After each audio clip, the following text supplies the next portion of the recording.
ghosts and us. The big thing that I want to talk about really is actually the power of the earth in combination with spirit. Really, a lot of the time when we talk about inspiration, we talk about and we think about that coming from spirit rather than from the earth beneath our feet.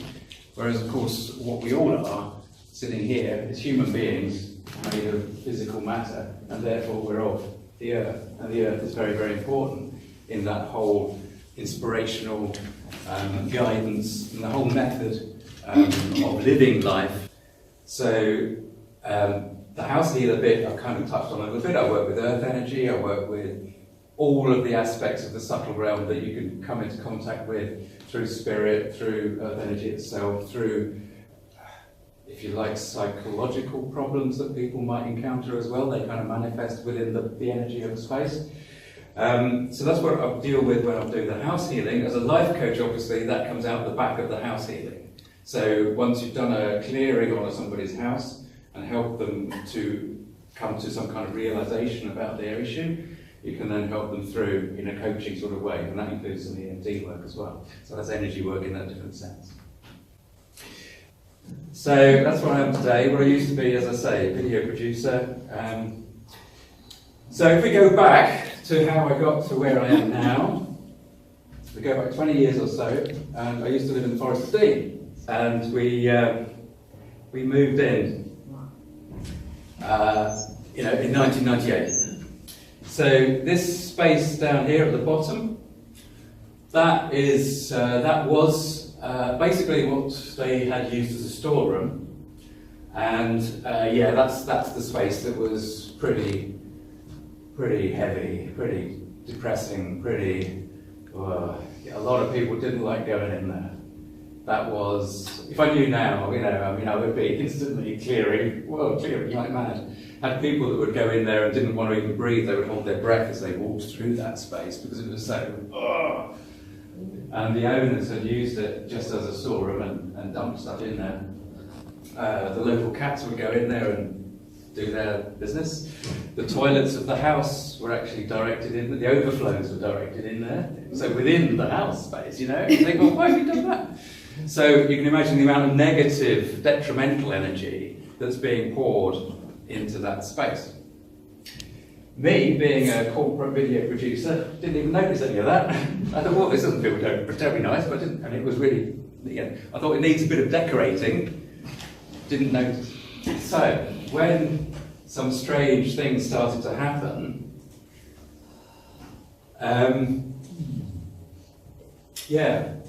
we started to think, well, perhaps all is not quite right. Perhaps we should get somebody in to have a look at this. Things disappeared. That was the classic. That really was the classic. And I don't mean, we all have those senior moments, don't we, where we walk out of a room and we can't remember, we go back in and we think, well, what was that all about? Or where have I put that cup? Or where have I put that screwdriver? Well, I had several of those where have I put that screwdriver moments in that back room. But it wasn't, I hadn't walked out, I literally just put that down. Where's that gone? Literally in that space of time. Turn away, turn back, it's gone.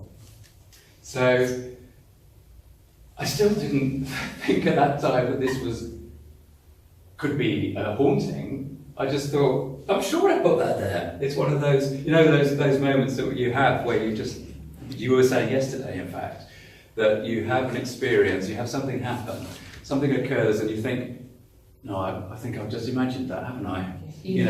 So even though you haven't. It's that rational mind going, yeah, that's imagination, you just move on from that.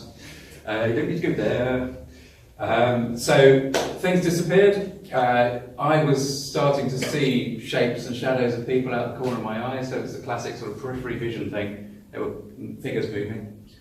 And in the kitchen, again, a couple of occasions it happened, put my hand out to pick up my cup of tea, and another hand and arm exactly here, doing exactly the same thing, but different. And I'm like, did I just see that? But it wasn't spooky. It wasn't weird. It was weird, but it wasn't Amityville Horror with, scary. It was just like, no, this isn't quite right. Yeah, does that make sense? So the kitchen clock was very, very significant. Really simple thing. LED on the kitchen clock. We all know that when you get a power cut, the LED clock flashes zeros, doesn't it? Wasn't like that. What used to happen to this kitchen clock was it would just change time.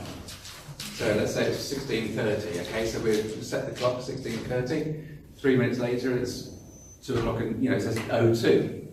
So, why is it doing that, change it back 16:31 now? And it changes back again, 01. How's it doing that? Why is it doing that? We had some builders in and they said, I think you should get this house spiritually cleared, mate.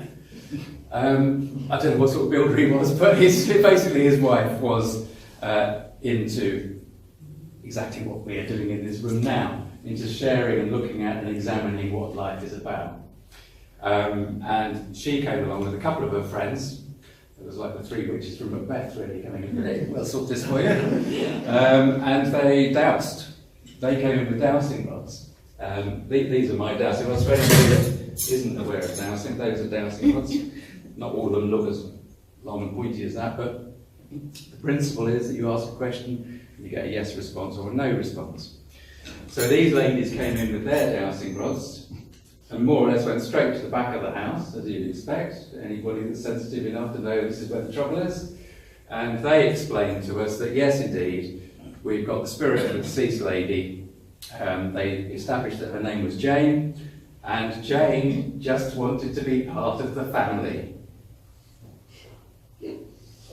Okay, so how do we have the ghosts as part of the family? And what does that mean? How do we deal with that? Well, it just seemed like the most normal thing possible. It just seemed completely ordinary and normal. And it's like, oh, okay, of course she does. Right. Okay, so she had been doing all these things, the clock, we had light bulbs flashing, all this sort of stuff, to get our attention, so that we would get somebody in, to then establish the communication with her. And of course, I've learned since that this is really, really common. That most hauntings, or this sort of activity, is because the spirit, there is something wrong. The management needs some attention. This person that's living in the house needs some help from somebody that knows what they're doing. Okay, so we spent a long time living with Jane, and I did. My wife is incredibly patient, because I did some stupid things. So I was like, the first thing was like, okay, well, we've got a ghost in the house, so she must have supernatural powers. She must be able to do things for us. Can she make bags of gold? This must be the way this works. So I thought, well, she won't understand what money is about, so I'll show her a picture. Look, Jane, this is the picture of money. She's like, yes, or no. I mean, I don't really know why a sane, sensible-ish person was actually behaving like this, but we all seem to kind of, actually, the first thing we do is we seem to lay onto these disincarnate souls some kind of supernatural or special kind of properties.